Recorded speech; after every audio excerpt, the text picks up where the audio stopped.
अब तक हमने देखा कि पंचायत के फैसले के अनुसार घर की सारी औरतें खंडहर में रह रही हैं। अब देविका के सामने सबसे बड़ी चुनौती ये है कि घर की औरतों को आत्मनिर्भर कैसे बनाया जाए। देविका ये सब सोच ही रही थी कि तभी उसकी नज़र मिट्टी के बर्तनों पर गई। अरे, ये इतने सुंदर सुंदर मिट्टी के बर्तन किसने बनाए हैं? ये बर्तन तो माँ जी और चाची जी ने बनाए हैं। अरे वाह, इतने सुंदर बर्तन तो मैंने आज तक नहीं देखे। माँ जी, चाची जी, आपने ये कहाँ से सीखा? अरे बहू, ये तो हम बचपन से बनाते आ रहे हैं। ये स्टील, पीतल और कांच के बर्तन तो अब चले हैं। पहले तो मिट्टी के बर्तन में ही लोग खाना खाते थे। ठीक है, तो हम दोबारा से मिट्टी के बर्तनों में लोगों को खाना खाना सिखाएंगे। वीना दीदी और सुजाता भाभी, आप दोनों बताओ, आप दोनों को क्या क्या आता है? मुझे तो खाना अच्छा बनाना आता है। बस खाना बनाने के अलावा मैंने कभी कुछ किया ही नहीं। और वीना दीदी, आप बताओ, आपको क्या क्या आता है? पता नहीं, मैंने बचपन से यही सुना है कि लड़कियों को ये नहीं करना चाहिए, लड़कियों को वो नहीं करना चाहिए, इसलिए मैंने कभी कुछ किया ही नहीं। देविका, वीना को सिलाई, कढ़ाई और बुनाई बहुत अच्छी आती है। हाँ, आती तो है, लेकिन बहुत अच्छी नहीं। बहुत अच्छी भी आ जाएगी। अब देविका और बाकी सभी औरतें गांव में सबके घर जाती हैं और गांव की सभी औरतों से मिलकर कहती हैं, भाभी जी, अगर आपको अपने या अपने घर वालों के लिए कपड़े सिलवाने हो तो आप मुझसे ही सिलवाना। बहन जी, मिट्टी का चूल्हा, बर्तन या मटका बनवाना हो तो मुझसे ही बनवाना। मैं और विमला दीदी आपके घर के सारे बर्तन बना देंगे।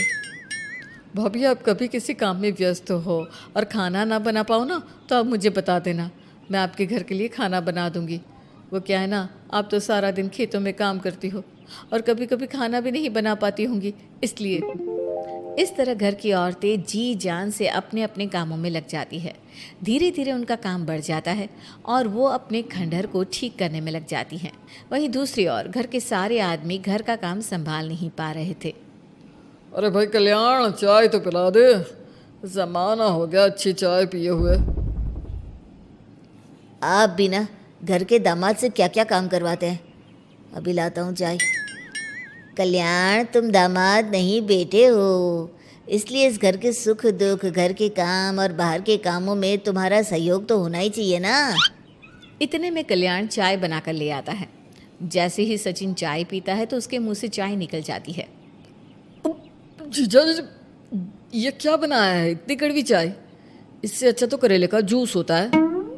देख सचिन भाई, मैं तो ऐसी ही चाय बनाता हूँ, पीनी है तो पी, नहीं पीनी है तो अपने आप बना ले। मैं खाना बनाने जा रहा हूँ और अकेला नहीं बना सकता, आप में से कोई मेरी मदद करो। सचिन मेरी चाय की बुराई कर रहे थे ना, तुम जाओ अब खाना बनाओ। सचिन और मोहन दोनों खाना बनाने में लग जाते हैं। मोहन भिंडी काटकर कढ़ाई में छोड़ देता है और उस पर पानी डाल देता है। आपने भिंडी में पानी क्यों डाला? शायद पानी नहीं डलता, पता नहीं, लेकिन माँ ने कभी भिंडी में पानी नहीं डाला था। लेकिन बिना पानी के भिंडी बनेगी कैसे, मतलब गलेगी कैसे? बिना पानी के बनाएंगे तो चिपक नहीं जाएगी कढ़ाई से? पता नहीं, चलो देखते हैं कैसे बनती है भिंडी। भैया, कितने दिन हो गए ना अच्छा खाना खाए हुए। खाना तो सुजाता बनाती है, इतना मज़ेदार खाना कोई और बना ही नहीं पाता। सचिन और मोहन खाना तैयार करके ले आए। सभी आदमी खाना खाने लगे। खाना बना तो बहुत बुरा था, लेकिन किसी ने बिना कुछ कहे खाना खा लिया। तभी जोगिंदर ने कहा, घर की हालत कितनी बुरी हो रही है, जगह जगह जाले लगे हैं। 2 दिन से तो किसी ने झाड़ू भी नहीं लगाई घर की। हाँ, और घर में गंदे कपड़ों के ढेर लगे हैं। मेरे पास तो यह आखिरी कुर्ता ही बचा है पहनने के लिए। कल्याण, मोहन, तुम किसी नौकर को रख लो ना। हमने 1-2 लोगों से बात की थी नौकर के लिए, लेकिन कोई घर में काम करने के लिए तैयार ही नहीं है। गांव के सभी लोग खेतों में ही मजदूरी कर रहे हैं। घर के सभी आदमी घर के काम में लगे रहते हैं, तो वो अपने खेतों पर भी ध्यान नहीं दे पाते और उन्हें हर महीने आर्थिक रूप से नुकसान उठाना पड़ता है। धीरे धीरे उनके घर की हालत खराब होने लगती है। एक दिन कल्याण सबसे कहता है, घर को तो औरत ही संभाल सकती है, हमारे बस का नहीं है घर संभालना। हमें किसी तरह से उस सब को वापस इस घर में लाना ही होगा। अरे कल्याण बेटा, पंचायत का फैसला था कि औरतें हमसे माफ़ी मांगे, लेकिन उन्होंने माफ़ी नहीं मांगी। अब हम उन्हें बुलाने गए तो उल्टा हमें ही अपनी अपनी पत्नियों से माफ़ी मांगनी पड़ेगी। हमें कोई ऐसा रास्ता निकालना होगा कि वो मजबूर हो जाए हमारे पास आने के लिए। बापू, उन सभी ने अपने अपने काम शुरू कर दिए हैं, क्यों ना हम सबके काम में नुकसान कर दे, इससे वो मजबूर हो जाएंगे हमारे पास आने के लिए। भैया, ये कैसी बात कर रहे हो? इससे वो मजबूर नहीं होंगी बल्कि और भी ज़्यादा गुस्सा हो जाएंगी। मैं तो बोल रहा हूँ शराफत से जाकर माफ़ी मांग लेते हैं। मुझे यकीन है कोई माफ़ करे ना करे, माँ तो ज़रूर हमें माफ़ कर देंगी। नहीं सचिन, अगर हमने माफ़ी मांगी तो ये सारी औरतें हमारे सर पर चढ़कर नाचेंगी। हमें इनके सामने छोटा नहीं होना है। मोहन, कल्याण, तुम दोनों आज से ही काम शुरू कर दो। बस फिर क्या था, घर के सभी आदमी लग गए काम पर। मोहन और कल्याण रात को खंडहर में पहुंचे और उन्होंने सारे मिट्टी के बर्तन तोड़ दिए। उसके बाद वीना ने जो कपड़े तैयार करके रखे थे वो सारे कपड़े उन्होंने फाड़ दिए। सुबह जब घर की औरतों ने ये सब देखा तो परेशान हो गई। अरे, ये सारे बर्तन किसने तोड़ दिए? माँ, किसी ने मेरे सिले हुए कपड़े ही फाड़ दिए। ये हरकत कौन कर सकता है? और कौन करेगा भाभी, ये सब उन आदमियों की हरकत है। जब किसी तरह से हमें झुका नहीं पाए तो हमारे काम बिगाड़कर हमें परेशान कर रहे हैं। सभी औरतें दुगनी तेजी से काम में लग गई। उन्होंने दिन रात मेहनत की और उस खंडहर को महल की तरह बना दिया।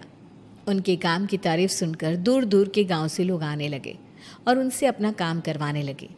एक दिन सभी औरतें बैठकर खाना खा रही थी, तभी विमला ने देविका से कहा, देविका, हम कभी सोच भी नहीं सकते थे कि हम अपनी मेहनत से अपने लिए इतना बड़ा और इतना अच्छा घर बना लेंगे। देविका बहू, आज हमें इस बात का एहसास हो रहा है कि हम तो सिर्फ सांस ले रहे थे, जीना तो हमें तुमने सिखाया है। मुझे तो अब भी यकीन नहीं हो रहा कि मेरे पति की पहचान के अलावा भी मेरी कोई पहचान है। गांव के सब लोग मुझे सिर्फ मोहन की पत्नी के रूप में जानते थे, लेकिन अब सारा गांव मुझे जानता है। देविका, मैं कुछ ही दिन में इस गांव में एक अच्छा सा होटल खोल लूँगी और मैं एक बुटीक खोलूँगी। मैं यहाँ गांव की लड़कियों के लिए एक स्कूल खोलना चाहती हूँ, यही मेरा सपना है। सभी औरतें खाना खाकर सो जाती है। रात बहुत ज़्यादा हो गई है, लेकिन देविका को नींद नहीं आ रही थी। तभी उसे किसी के कदमों की आवाज़ सुनाई दी। पहले तो देविका थोड़ी डर गई, लेकिन उसने हिम्मत करके उठकर देखा तो उसके सामने सचिन खड़ा था। सचिन, तुम यहाँ क्या कर रहे हो? कहीं तुम मेरा कोई नुकसान तो करने नहीं आए? मेरे पास तो किताबों के अलावा कुछ नहीं है, फाड़ना चाहो तो फाड़ सकते हो। देविका, मैं तुम्हारा कोई नुकसान करने नहीं आया हूँ, बस तुमसे माफ़ी मांगने आया हूँ। क्या? रात के अंधेरे में चोरों की तरह तुम मुझसे माफ़ी मांगने आए हो? प्लीज़ देविका, माँ और चाची को समझाओ कि वो बापू और चाचा जी से माफ़ी मांग ले और तुम सबको लेकर घर आ जाए। सचिन, तुम भी तो अपने बापू और चाचा को अपने साथ ला सकते थे ना, और माँ और चाची से माफ़ी मंगवा सकते थे ना। प्लीज़ देविका, मुझे माफ़ कर दो और घर चलो। कैसे माफ़ कर दूँ सचिन? तुमने मुझे मरने के लिए छोड़ दिया। अगर माँ और चाची हिम्मत करके मुझे अस्पताल ना ले जाती तो आज मैं और मेरा बच्चा जिंदा ना होते। ना तुम मुझे अस्पताल में देखने आए और ना ही अस्पताल से आने के बाद मेरा हाल चाल पूछा। मुझे तो छोड़ो, तुमने अपने बच्चे का चेहरा तक नहीं देखा और तुम मुझसे उम्मीद कर रहे हो कि मैं तुम्हें माफ़ कर दूँ? कभी नहीं सचिन। देखो देविका, हम सबको बहुत नुकसान हो रहा है। घर के काम की वजह से हम बाहर के काम पर ध्यान नहीं दे पा रहे। घर और जिंदगी दोनों अस्त व्यस्त है। वो इसलिए कि तुम सब आदमी संगठित नहीं हो, अपना दिमाग और ऊर्जा हमें परेशान करने में लगा रहे हो। और हम औरतें संगठित हैं, हम अपना दिमाग और ऊर्जा अपनी प्रगति में लगा रहे हैं। इसलिए हमने खंडहर को भी महल की तरह कर दिया और तुम्हारी हवेली खंडहर की तरह लगती है। सचिन देविका से बार बार माफ़ी मांग रहा है। क्या सचिन को अपनी गलती का सच में पछतावा है या फिर ये घर के आदमियों की कोई नई चाल है? ये जानने के लिए आपको हमारे आने वाले एपिसोड का इंतज़ार करना होगा। और हाँ, कमेंट करके हमें ये भी ज़रूर बताइए कि क्या देविका को सचिन को माफ़ कर देना चाहिए? क्या उसे सब कुछ भूलकर सचिन के साथ अपना घर बसाना चाहिए या फिर सचिन को भूल जाना चाहिए?